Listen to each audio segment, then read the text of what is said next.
পুরুষের পর্দা আছে। এবার পুরুষের পর্দা কতটা ভালো করে বুঝলেন।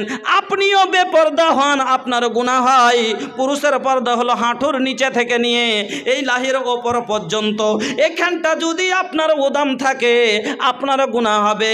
নবীজি বলছেন গাত্তে ফাখজাইকা আন্নাল ফাখজাইনা আওরাতুন, তোমার রান দুটা ঢাকো, তোমার রান হলো পর্দা। অনেক মানুষকে দেখা যায়, বয়স্ক লোককে দেখবেন ওই মাঠ থেকে কাদার জমি থেকে নেংটি মেরেছে, এদিক ওদিক টেনে টুনে ডিহি খাটো করে নিয়েছে, আর হাফ ডিহি উদাম করে গেরাম দিয়ে হাইতে বাবজি জুয়াল ঘাড়ে করে বাড়ি চলে আসছে, কাপড় ছাড়ে না। অনেক মানুষকে দেখবেন গেরাম দিয়ে জুয়াল ঘাড়ে করে আসে, এখান পর্যন্ত উদাম। নবীজি বলছে গাত্তে ফাখজাইকা, তোমার রান ঢাকো, আন্নাল ফাখজাইনা আওরাতুন, তোমার রান হলো পর্দা। বাবজি হুঁশ করে অনেকগুলো মানুষকে দেখবো গলতে বসে আছে আর কাপড় টেনে দেশে দেন করছে। অনেকগুলো যুবককে দেখা যায় জাঙ্ঘা পরে এক অপরের সামনে গোসল করছে। খবরদার শুনেলেন, ভালো করে আপনাকে বলে দি, ওরে যুবক, বলবে যেখানে মায়া লোক থাকে না, মায়া লোক না থাকলেও যদি পুরুষ লোক থাকে, তারপর নবীজি কি বলছেন শুনেন, একটা পুরুষ লোককে দেখে পর্দা করবে, একটা মহিলাকে দেখে পর্দা করবে। আল্লাহ পাকের নবী বলছেন লা ইয়ানজুরুর রাজুল এলা আওরাতের রাজলে, কোন পুরুষ যেন অন্য পুরুষকে ইজ্জত না দেখে, না দেখায়, বেপর্দা যেন অন্য পুরুষের আগাদিকে না হয়।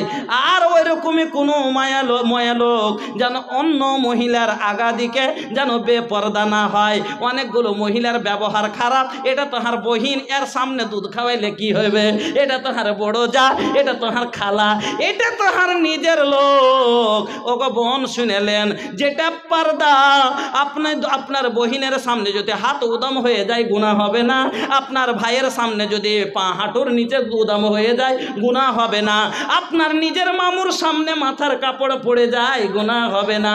কিন্তু যেটা আসল পর্দা, যেটা প্রাক ঢাকা ফরজ, আপনার নিজের বাপের সামনে, নিজের ভাইয়ের সামনে, এমনকি আপনার নিজের বোন হোক না কেন, আপনার বাড়ির নিজের মায়ের লোক কোনো কাজ খালা হোক না কেন, তার সামনে আপনি নিজের সতর খুলতে পারেন না, বুকের কাপড় উদাম রাখতে পারেন না, বাচ্চাকে খোলামেলা দুধ পান করাইতে পারেন না। মায়ের লোক কইছে ওর জাহাত্তা মেলে গেলে বেটা ছেলেকে কই যাবে লদ্দি পারে যে কইছে নেংটি মারেলে যে কাপড় তুলেলে তোর জাহাত্তা। খবরদার, কোন পুরুষ যেন অন্য পুরুষের আগাদিকে, বেটা ছেলে যেন বেটা ছেলের আগাদিকে বেপরদা না হয়। এই হাঁটু থেকে নিয়ে লাঠির ওপর পর্যন্ত পর পুরুষ নিজ একটা অন্য পুরুষ লোকের আগাদিকে যেন না খোলে। একলাই মাঠে আছেন, নেংটি মেরেছেন, কেউ দেখে না, কিন্তু ঘাটাতে হাঁটতে হাঁটতে তো কম করে ঢেকেলেন।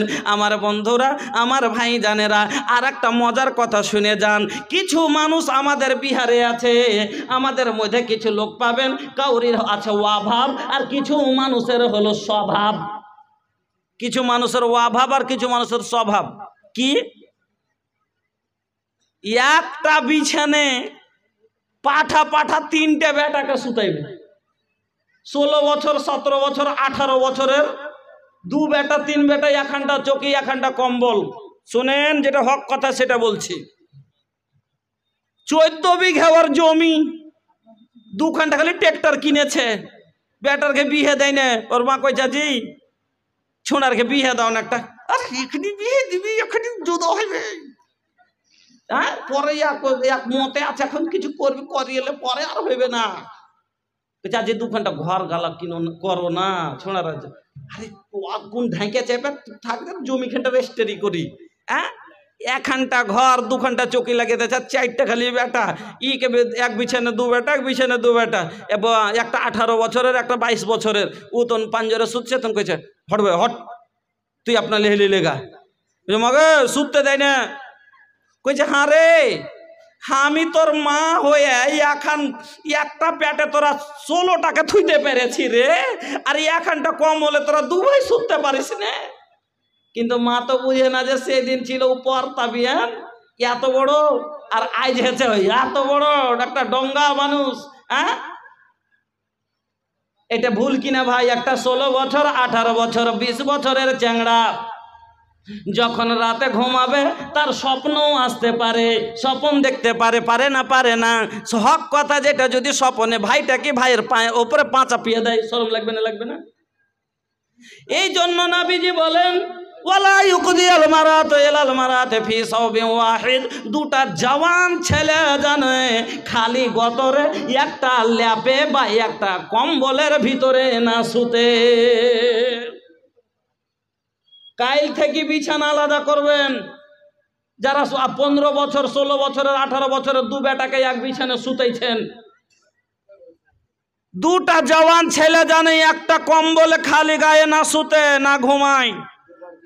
ওই রকম ওয়ালা ইউকদিয়াল মারাত ইলাল মারাত ফি সাওবিন ওয়াহিদ, ওই রকমই দুটা বেটি, দুটা যুবতী মেয়ে একটা কম্বলে একটা ল্যাপের মধ্যে খালি গায়ে যেন দুটা বেটি ছেলেও না শুতে। জওয়ান হওয়ার পরে এক কম্বলে এক ল্যাপে এক খালি গায়ে। এবার যদি খাটোই একটা হয় তো লেহলি গায়ে দিবার আলাদা করতে হবে। আমার মা বোনেরা, বলার অনেক কথা আছে। হ্যাঁ, আজ পর্দার অবস্থা টাইট আছে। আপনারাকে বলছিলাম যে অবস্থা আজ মেলাতে দেখছি, আমাদের বিহারের জালসাগালাতে দেখছি, সুবহানাল্লাহ। মেলোं में घूम घूम के, मेलों में घूमती है चेहरा है बेनकाब, यूं हमारी माँ बहन की हुई आबरू खराब। होटल में बैठ बैठ के करती है नाश्ता, आंचल गिरा के सर से ये चलती है रास्ता। मर्दों के सामने कोई कीमत नहीं रही, भी फातिमा सी अब कोई औरत नहीं रही। अरे अल्लाह, किछु गलत पाবেন।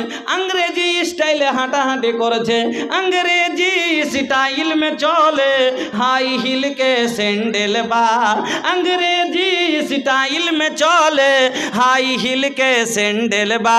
একবার ऊंचा गुल्लाला चप्पल দিয়ে একবার ঝলকাওয়া কাপড় পরে রাস্তায় হাঁটছে। আল্লাহ পরপুরুষ তাকাবে না, তাকাবে না। আল্লাহ পাকের নবীর হাদিসটা শুনেন। আল্লাহ পাকের নবী বলছেন এ বাবু নিসাউন কাসিয়াতুন আরিয়াতুন মুমিলাতুন মাইলা রুসাহুন্না কাসনে মাতিল বুকুতিল মাইলা। ওই মহিলা গালা নেশাউন কাসিয়াতুন আরিয়া, ওই মহিলা গালা যারা কাপড় পরা সত্য উলঙ্গ দেখায়। কাপড় পরা সত্য উলঙ্গা মানে এত পাতলা কাপড় পরে যার কারণে তার অঙ্গ দেখা যায়, বা এত ছোট কাপড় নেকেট কাপড় পরে যার অঙ্গ দেখা যায়, বা এত टाइट কাপড় পরে যার কারণে অঙ্গ বোঝা যায়। ए बाबू, कपड़ा पहने के मतलब इज्जत तोपे के होला, उघारे के ना। अगर कपड़ा पहनला के बाद भी इज्जत लुकाई तो ऐसा कपड़ा पहनला के फायदा का बा? ऐसा कपड़ा पहनला से ওরিয়া নিয়ত ফিরল ঠিক বা?